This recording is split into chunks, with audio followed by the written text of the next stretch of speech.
पिछले वीडियो में हमने आपको जो है वो सिलेबस बताया था एलटी ग्रेड के स्टूडेंट्स का, और एलटी में जो पोस्ट निकली हुई है उस पोस्ट के लिए एसएसटी की जो भी स्टूडेंट्स तैयारी कर रहे हैं उनके लिए मैंने सिविक्स का पहले सिलेबस बताया था। और फर्स्ट टॉपिक नागरिक शास्त्र का अर्थ, राज्य की परिभाषा, प्रकृति, क्षेत्र और सभी सिद्धांत उसमें हमने आपको बताए थे कि राज्य बनने के कौन कौन से सिद्धांत हैं। ठीक है, अब नेक्स्ट टॉपिक हम आपको पढ़ा रहे हैं इसका, और नेक्स्ट टॉपिक है समानता, स्वतंत्रता और अधिकार, सार्वभौमिकता और बहुल्यवाद, कानून और दंड के सिद्धांत। ये नेक्स्ट टॉपिक में आ रहे हैं, इनको भी आप बहुत अच्छे तरीके से पढ़ लीजिएगा, समझ लीजिएगा। और एमसीक्यू के लिए हम आपको शॉर्ट क्वेश्चंस जो है वो रेडी करवा देंगे, उसके आंसर भी दे देंगे, जिससे कि आपका एमसीक्यू तैयार हो जाएगा। और आप जो है इसकी जितनी अच्छी तैयारी करते चले जाएंगे, हमारे साथ अगर जुड़े रहेंगे, इसकी अच्छी तैयारी करेंगे, तो इतना तो हमें बिलीव है कि आप जो सिविक्स का सिलेबस है वो पूरी तरीके से कंप्लीट कर लेंगे और उसका एमसीक्यू भी बहुत अच्छे से प्रैक्टिस करके, याद करके, अच्छे से तैयार करके एग्ज़ाम देंगे तो आप उसमें सेलेक्ट भी हो सकते हैं। तो हमारे साथ जुड़े रहिए। फ़िलहाल सेकंड टॉपिक इसका जो है वो हम आपको बताने जा रहे हैं। देख लीजिए, समानता, स्वतंत्रता और अधिकार, सार्वभौमिकता और बहुल्यवाद, कानून और दंड के सिद्धांत। इसमें सबसे पहले आता है समानता का अधिकार। सभी को पता है कि समानता का अधिकार क्या है, लेकिन हर चीज़ को लिखने की एक कला होती है, उसको मैं बताती चली जा रही हूँ आपको कि सभी नागरिकों के बिना किसी भेदभाव के समान अवसर, अधिकार और सम्मान मिलना ही समानता है। यानी कोई भी ये नहीं करा जाएगा कि इस रिलीजन का है, इस धर्म को मानता है तो इसको दूसरे अधिकार दिए जाएंगे, इसको अवसर नहीं दिए जाएंगे, ये इस जाति का है तो इसको अवसर प्रदान नहीं किए जाएंगे, सरकारी नौकरी देनी है तो इस धर्म को अलग रखा जाएगा, इस जाति को अलग रखा जाएगा। तो ऐसा कुछ नहीं है। या फिर किसी भी आदमी ने साइंस के क्षेत्र में, विज्ञान के क्षेत्र में, आर्ट्स के क्षेत्र में अगर बहुत अच्छा काम किया है तो उसको ये सम्मान इसलिए नहीं दिया जाएगा क्योंकि वो इस जाति का है, इस रिलीजन का है या इस क्षेत्र का है। तो किसी भी तरीके का कोई भी भेदभाव ना करना, सभी को समान अधिकार देना, सभी को समान सम्मान मिलना, ये क्या कहलाता है? आपका समानता कहलाता है। अब समानता के विशेष जो रूप हैं उनको देख लीजिए। समानता के विशेष रूप कौन कौन से हैं? सबसे पहला आता है राजनीतिक समानता। राजनीतिक समानता में जो है वो आपको सभी को पता है कि सभी को वोट देने का अधिकार है। 18 साल का भारत का जो भी नागरिक है, या और लोगों ने एज अलग अलग रखी है लेकिन मोस्टली ने 18 साल ही रखी है, तो सभी को वोट देने का अधिकार है, चुनाव लड़ने का अधिकार है, चुनाव में जीतने का अधिकार है, अपने चुनाव का प्रचार करने का अधिकार है, अपनी नीतियां बनाने का अधिकार है। ये सब किस में आता है? राजनीतिक समानता के अंतर्गत आता है। दूसरा आपका आता है सामाजिक समानता। इसके अंदर जाति, धर्म, लिंग के आधार पर कोई भेदभाव नहीं होता। ठीक है, कोई कहीं भी किसी भी जाति में शादी कर सकता है, कोई भी किसी धर्म को मान सकता है।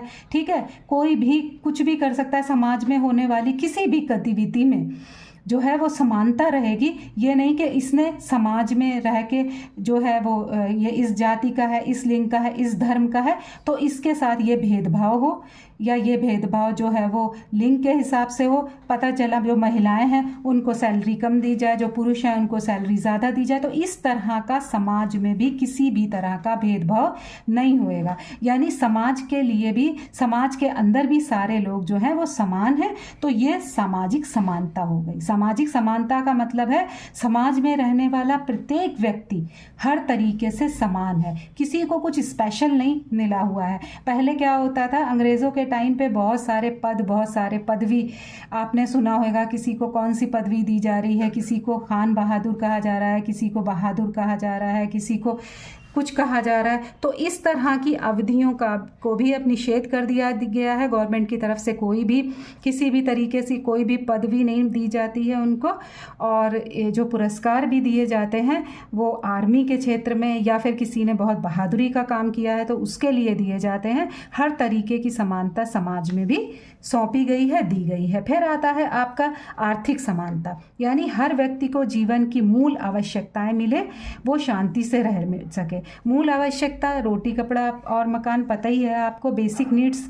तो बेसिक नीड जितनी भी हैं वो सबको प्राप्त हो, तो इसके लिए सामाजिक समानता या जो है वो राजनीतिक समानता, उसी तरह से आपका आर्थिक समानता भी इम्पॉर्टेंट है। और समानता का मतलब ही होता है बराबरी का अधिकार। दूसरा आता है आपका स्वतंत्रता। स्वतंत्रता तो सभी को चाहिए। अब इतनी स्वतंत्रता की बातें हो गई हैं, तो स्वतंत्रता तो आप सबको बहुत अच्छी तरीके से पता होगी। आजकल तो इतनी स्वतंत्रता है कि आदमी स्वतंत्रता और अराजकता में कोई भेद ही नहीं कर पा रहा है। बताते चले आपको कि स्वतंत्रता का मतलब सिर्फ अराजकता नहीं है कि आप जो है वो कुछ भी करते चले जाएं। स्वतंत्रता का मतलब है कि जहां आपकी स्वतंत्रता ख़त्म होती है वहीं दूसरे की स्वतंत्रता शुरू हो जाती है। और अगर आप दूसरे की स्वतंत्रता में बाधा उत्पन्न करते हैं तो वो आपकी कहलाती है अराजकता। तो अराजकता जो है वो स्वतंत्रता नहीं है। स्वतंत्रता का मतलब है ऐसे अधिकारों का प्रयोग करना जिससे कि आप उन्नतिशील जीवन जी पाएं, शांति से रह पाएं, ये होता है स्वतंत्रता। ये नहीं कि ये कहलाता है अराजकता अगर आप किसी की भी स्वतंत्रता में कोई भी दखल अंदाजी करते हैं। तो स्वतंत्रता नैतिक हिसाब से सीमाओं के अंदर किया गया हर काम स्वतंत्रता के अंतर्गत आता है। तो व्यक्ति को अपनी इच्छा से अपने विचार रखने, बोलने, काम करने की आज़ादी, समझ में आ रहा है? यानी कि आप जो है वो कोई भी कुछ भी बोल सकते हैं। कुछ भी का मतलब ये नहीं कि हर एक आदमी को क्रिटिसाइज़ करते चले जा रहे हैं, सबकी आलोचना करे जा रहे हैं, कुछ ऐसी बातें आप शब्द बोल रहे हैं, तो ये सारी चीज़ें जो है वो इसके अंतर्गत नहीं आएंगी। तो अपनी इच्छा से अपने विचार रखने, बोलने और काम करने की आज़ादी जो मिलती है उसको क्या कहते हैं? स्वतंत्रता कहते हैं। लेकिन ये आज़ादी कानून और नैतिकता की सीमा में होनी चाहिए। इसके अंतर्गत व्यक्तिगत स्वतंत्रता, राजनीतिक स्वतंत्रता, विचार एवं अभिव्यक्ति की स्वतंत्रता आती है। ठीक है, तो ये नहीं किसी को अपशब्द बोलते जाओ, कहीं भी आप किसी भी मंच पे गलत बोलते चले जाओ, जैसा कि आजकल बहुत सारा हो रहा है। सब कुछ हो रहा है कि स्वतंत्रता जो है वो अराजकता में बदलती जा रही है। तो स्वतंत्रता का मतलब केवल इतना होता है कि कानूनी और नैतिकता की सीमा में रहकर आप अपने हर अधिकार का प्रयोग करें, इसे कहते हैं स्वतंत्रता। उसके बाद आता है आपका अधिकार। अधिकार वो सुविधाएं हैं जो राज्य अपने नागरिकों को स्वतंत्र और सुरक्षित जीवन जीने के लिए देता है। तो अधिकार क्या है? अधिकार वो सुविधाएं हैं जो राज्य अपने नागरिकों को स्वतंत्र और सुरक्षित जीने के लिए देता है। अधिकारों को 3 भागों में बांटा जा सकता है। जो आपको अधिकार मिले हैं उनको 3 भागों में बांटा जा सकता है। आपका नंबर 1 पे आता है प्राकृतिक अधिकार, यानी कि आपको जीने का अधिकार है, आपको अपना जीवन सही करने का अधिकार है। प्रकृति ने जो भी आपको अधिकार दिए हैं वो सारे अधिकार प्राकृतिक अधिकार के अंतर्गत आते हैं। दूसरा आपका आता है मौलिक अधिकार। मौलिक अधिकार क्या है? मूल रूप से जो आपको मिले हुए हैं, संविधान से मिले हुए हैं। संविधान से आपको बता दें कि 6 मौलिक अधिकार मिले हुए हैं। अनुच्छेद 12 से 35 तक जो भी हमारे संविधान में अधिकार दिए गए हैं वो मौलिक अधिकार कहलाते हैं। और मौलिक अधिकार जो हैं वो हमें जीवन जीने का रास्ता दिखाते हैं और सही से उन्नतिशील जीवन जीने का एक मार्ग प्रशस्त करते हैं। फिर आता है आपका सामाजिक और राजनीतिक अधिकार। सामाजिक अधिकार में समाज ने जो हमें अधिकार दिए हैं कि हमें सब आगे बढ़ने का अधिकार, समाज में रहने का अधिकार, उन्नति करने का अधिकार, सक्सेस होने का अधिकार, नौकरी करने का अधिकार, ये सारा किस में आता है? आपका सामाजिक अधिकार के अंतर्गत आता है। दूसरा आपका आता है राजनीतिक अधिकार। तो राजनीतिक अधिकार के अंतर्गत क्या आता है? वोट देने का अधिकार आता है, चुनाव लड़ने का अधिकार आता है, चुनाव में जीतने का अधिकार आता है, चुनाव में प्रचार करने का अधिकार आता है, अपनी नीतियां बनाने का अधिकार आता है। ये सब किस में आता है? आपका राजनीतिक अधिकार के अंतर्गत आता है। तो हमें प्राकृतिक अधिकार, मौलिक अधिकार, सामाजिक अधिकार और राजनीतिक अधिकार प्राप्त हैं। तो अधिकार वो सुविधाएं हैं जो राज्य अपने नागरिकों को स्वतंत्र और सुरक्षित जीवन जीने के लिए देता है। उसके बाद में आता है आपका सार्वभौमिकता। सार्वभौमिकता इसका मतलब संप्रभुता भी होता है। इसको क्या कहते हैं? याद रखिएगा, सार्वभौमिकता, संप्रभुता, सॉवरेंट्री, ये सारे के सारी एक ही चीज़ है। इसको अलग अलग मत कर दीजिएगा। शब्द अलग अलग है लेकिन अर्थ सबका एक ही है। ठीक है। इसमें देख लीजिए, सार्वभौमिकता या संप्रभुता का अर्थ है राज्य की सर्वोच्च अंतिम शक्ति जिसके ऊपर कोई और शक्ति नहीं है, ठीक है। यानी संप्रभु राष्ट्र, हमारा देश क्या है, एक संप्रभु राष्ट्र है। संप्रभुता का मतलब होता है कि अपने देश के अंदर हम जो कोई भी कानून बना सकते हैं, अपने देश के अंदर अपने राज्य के लिए हम कोई भी कानून बना सकते हैं। इसी तरीके से एक राज्य का दूसरे राज्य के साथ कैसा संबंध रहेगा, हमारी विदेश नीति क्या होएगी, किससे हम आयात करेंगे, किससे हम निर्यात करेंगे, तो ये जितने भी नियम कानून इससे रिलेटेड हम बनाते हैं, ये सब हम कैसे बना पाते हैं, संप्रभुता के हिसाब से ही बना पाए। अगर हम संप्रभु राष्ट्र नहीं हैं तो हम आज़ाद नहीं हो सकते। इसी तरीके से पहले क्या था कि भूटान था, भूटान के लिए हम क्या करते थे, हम बनाया करते थे नियम और कानून पहले, तो वो एक संप्रभु राष्ट्र नहीं था। इसी तरीके से जब हमारे यहाँ अंग्रेज थे, हम अंग्रेजी साम्राज्य के अंतर्गत आते थे, हमारे लिए नियम और कानून कौन बनाता था, भारत के लिए नियम और कानून ब्रिटिश संसद बनाती थी। तो उस वक्त भी हमारा देश संप्रभु राज्य नहीं था। तो इसलिए जब हमारे पास संप्रभुता नहीं होगी तो हम पूरी तरीके से राज्य का निर्माण नहीं कर सकते। राज्य के निर्माण में सबसे बड़ा जो रोल होता है वो है संप्रभुता का। निश्चित भूभाग चाहिए, जनसंख्या चाहिए, लेकिन इन सबके साथ साथ हमें संप्रभुता भी मिलनी आवश्यक है, ठीक है। यानी कि हम अपने राज्य के लिए भी कानून बना पाए और अपने देश के लिए भी कानून बना पाए। देश के लिए कानून का मतलब बता ही चुके हैं कि हमारा देश दूसरे देश के साथ कैसे संबंध रखेगा। ये सारी की सारी नियम और कानून इसके अंतर्गत ही आते हैं कि हम संप्रभु हैं, हम जो है अपने देश में भी स्वतंत्र हैं और देश के बाहर भी स्वतंत्र हैं। ये स्वतंत्रता कौन सी है, आंतरिक सार्वभौमिकता और बाह्य सांप्रभुता। तो हमने ये आपको बताया ही है कि राज्य के अंदर पूर्ण अधिकार, अभी आपको समझा चुके हैं। दूसरा आपका आता है बाह्य सार्वभौमिकता। इसका मतलब होता है कि हमारा राज्य या एक राज्य दूसरे के साथ किस तरह से संबंध रखेगा, ये किस में आएगा, बाह्य सार्वभौमिकता में, ठीक है। और इसके जो मुख्य विचारक हैं वो कौन कौन से हैं, ऑस्टिन और बेंथम। देखिए छोटी छोटी चीज़ें ही आएंगी। MCQ में जो है वो बहुत बार पूछे जाते हैं सवाल कि ये बताइए कि संप्रभुता के मानने वाले कौन कौन से विचारक हैं। तो आप जो है ऑस्टिन को याद रखिएगा, आप बेंथम को याद रखिएगा। इन चार में से अगर 4 ऑप्शन आते हैं उनमें से ऑस्टिन है तो आप जाहिर सी बात है उसी में निशान लगाएंगे। लेकिन बहुत ध्यान से पढ़ते रहिए, बहुत ध्यान से सुनते रहिए, क्योंकि हम कोई भी इसमें बहुत बड़ा लेक्चर नहीं कर रहे हैं, बहुत बड़ी वीडियो नहीं बना रहे हैं, बहुत ज़्यादा आपको अननेसेसरी चीज़ों से अवगत नहीं करा रहे हैं। तो आप जो है इसको बहुत लंबा चौड़ा नहीं है, आप इसको बहुत आसानी से पढ़ सकते हो, कुछ मिनट में ही आप हर चीज़ को समझ सकते हो। लेकिन इसको पूरा का पूरा देखिएगा ध्यान से, तब आपको सही से समझ में आ जाएगा। उसके बाद आता है आपका बहुल्यवाद। सबसे पहले बहुल्यवाद का अर्थ क्या है कि समाज में विभिन्न समूहों, विचारों और संस्थाओं का अस्तित्व स्वीकार करना ही बहुल्यवाद है। यानी समाज में बहुत सारे समूह बने हुए हैं, बहुत सारे विद्वान अपने अपने विचार देते हैं, बहुत सारी संस्थाएं बनी हुई हैं और इन संस्थाओं का अस्तित्व मानना ही बहुल्यवाद है, ठीक है। इस सिद्धांत के अनुसार राज्य केवल अकेला शक्ति स्रोत नहीं है। यानी राज्य जो है, ये कहें कि राज्य ही जो है वो सिर्फ शक्ति का स्रोत है, तो ऐसा नहीं है। बहुल्यवादियों का मानना है कि केवल राज्य ही शक्ति का एक स्रोत नहीं है, बल्कि समाज के कई समूह भी शक्ति के केंद्र हैं। कौन कौन से केंद्र हैं, जैसे यूनियन।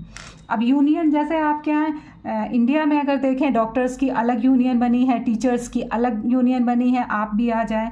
LT ग्रेड में तो आपकी भी एक यूनियन बन जाएगी। इसी तरीके से चर्च है, चर्च का पोप होता है, विदेशों में देखा होगा, वो भी जो है वो राज्य में एक बहुत बड़ी भूमिका निभाता है। राज्य के नियम और कानूनों में उसकी भी राय ली जाती है। फिर हमारे जो गाँव हैं, छोटे छोटे गाँव हैं, उनमें पंचायती राज्य है, उनमें पंचायत में ही बहुत सारी समस्याओं का समाधान कर दिया जाता है। तो एक तरीके से राज्य, केवल राज्य ही जो है वो शक्ति का स्रोत नहीं है, इन सब के पास भी शक्तियां हैं। कभी कभी क्या होता है, आपने देखा होगा, डॉक्टर्स अपनी अलग स्ट्राइक कर देते हैं, बैंक वाले, बैंक यूनियन वाले अपनी अलग स्ट्राइक कर देते हैं, चर्च में पोप अलग बात करता है अपनी। और अगर इनको अधिकार नहीं मिलते हैं तो क्या होता है, फिर राज्य भी ठीक से नहीं चल पाता है। तो जब कोई भी आदमी दबाव डाल करके अपनी मांगों को पूरा करवा रहा है तो क्या है, उसके पास भी शक्ति है। यानी कि शक्ति का सोर्स या शक्ति का का स्रोत केवल राज्य के पास ही नहीं है, इन सब के पास भी है, यूनियंस के पास भी है, चर्च के पास भी है और पंचायत के पास भी है। नेक्स्ट आता है आपका कानून। ठीक है, कानून और दंड का सिद्धांत। अब ये तो आप सोच लीजिए, जब अराजकता, स्वतंत्रता के बजाय अराजकता पे उतर आएंगे सारे लोग, तो राज्य को क्या करना पड़ेगा? अगर किसी राज्य में दंड और कानून का प्रावधान नहीं है तो वो राज्य राज्य ही नहीं है। एक दूसरे को लोग मारेंगे, काटेंगे, अपनी शक्ति का दुरुपयोग करेंगे, उनसे चोरी करेंगे, उनकी सारी चीज़ों को छीनेंगे, जैसा पहले हुआ करता था। बहुत पुराने टाइम में खाने के लिए लड़ा जाता था, अब शक्ति, उसके बाद शक्ति के लिए लड़ा जाने लगा, फिर राज्य के लिए लड़ा जाने लगा। तो अगर राज्य अपने कानून नहीं बनाएगा तो जाहिर सी बात है, आपको वेल नोन बात है कि समाज में अनुशासन और न्याय नहीं रहेगा। तो राज्य कानून बनाता है ताकि समाज में अनुशासन और न्याय बना रहे। जो कानून का उल्लंघन करता है उसे दंड दिया जाता है। बहुत छोटी सी बात है, आप लोग को बहुत सही से पता होगा कि कानून और दंड का प्रावधान अगर राज्य के अंदर नहीं किया जाएगा तो एक राज्य राज्य नहीं रह पाएगा। तो उसके पास शक्ति है कानून बनाने की और दंड को निर्धारित करने की और दंड देने की। तो इसी तरीके से दंड का उद्देश्य क्या है? एक तो सुधार। कभी कभी क्या होता है, आपने देखा होगा कि 18 साल के जो कम बच्चे हैं उनको सुधार गृह भेज दिया जाता है, उनके लिए यही सज़ा है। सज़ा पहले हुआ करती थी, अंग्रेज़ों के टाइम में भी आपको पता ही है कि काले पानी की सज़ा दे दी जाती थी, यानी कि मनुष्य एक सामाजिक प्राणी है और उसे पूरी तरीके से समाज से काट दिया जाता था। समुंदर के बीच अंडमान निकोबार द्वीप समूह भेज दिया था, काले पानी की सज़ा कहा जाता था उसको। तो आज क्या है, आज पूरी दुनिया बदल चुकी है, इस तरह के तो दंड का प्रावधान नहीं है। लेकिन फिर भी सुधार करने के लिए अगर 18 साल से कम के बच्चे हैं तो सुधार गृह में भेजे जाते हैं, आप लोग को पता ही होगा।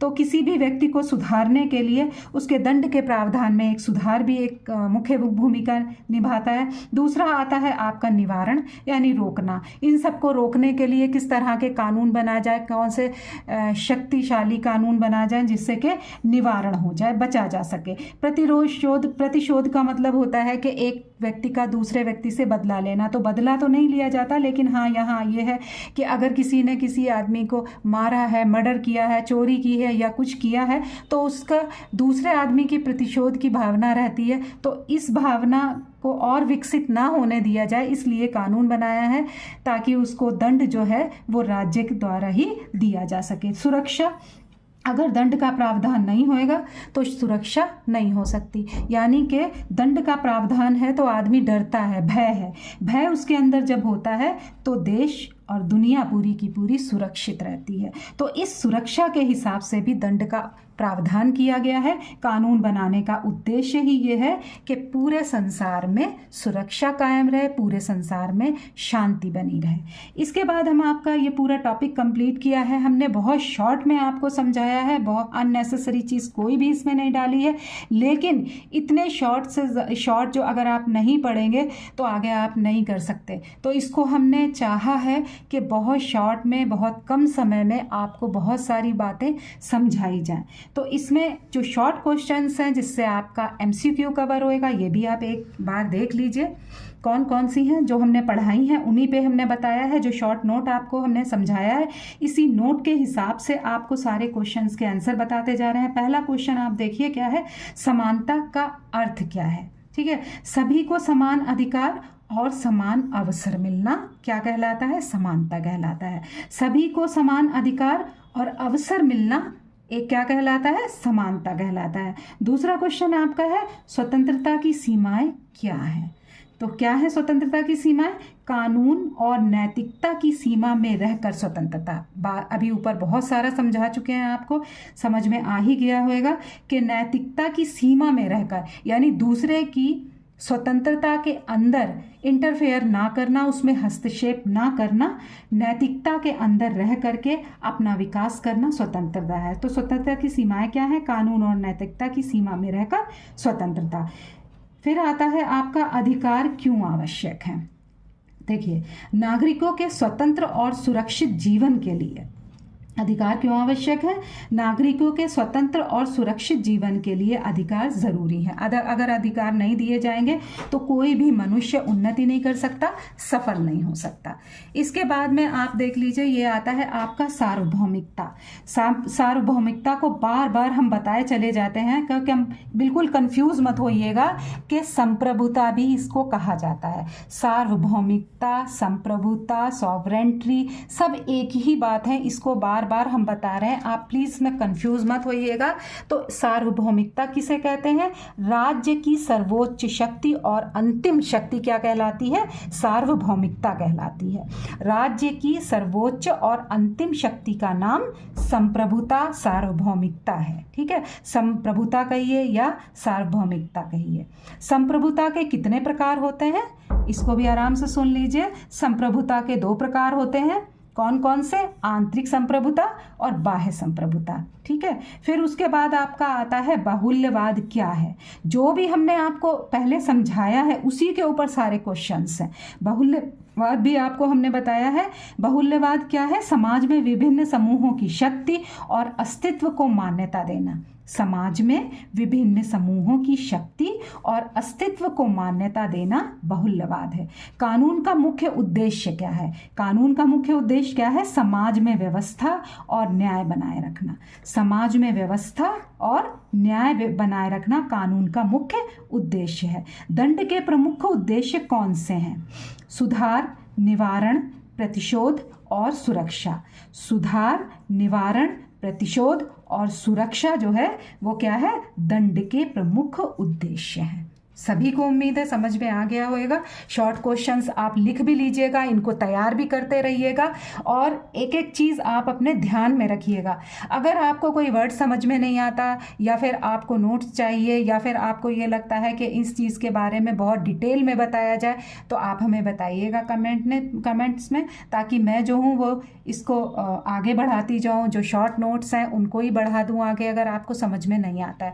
लेकिन आप इसमें जुड़े रहिए, आप देखते रहिए, तो सिविक्स का जो भी पोर्शन है आपका कवर हो जाएगा। नेक्स्ट वीडियो में हम नेक्स्ट टॉपिक के साथ आपको पढ़ाएंगे और जो टॉपिक्स हैं वो एक एक आपको बताते भी जाएंगे कि कौन सा। पहले 2 टॉपिक आज हमने कंप्लीट कर दिए, एक टॉपिक हमने आज कंप्लीट किया, एक पहले वीडियो में कंप्लीट किया, तीसरा और कंप्लीट करेंगे। लेकिन आप हमसे जुड़े रहिए, बताते रहिए कितना आपको समझ में आ रहा है, कौन से टॉपिक समझ में नहीं आ रहे हैं, या फिर आपको जो भी शॉर्ट नोट में हम बता रहे हैं उसको लॉन्ग करना है तो आप हमें बताइए, ताकि मैं आगे भी आपको बताती रहूं और आप जो है वो अपना एग्ज़ाम अच्छे से क्वालिफाई करें। Good night.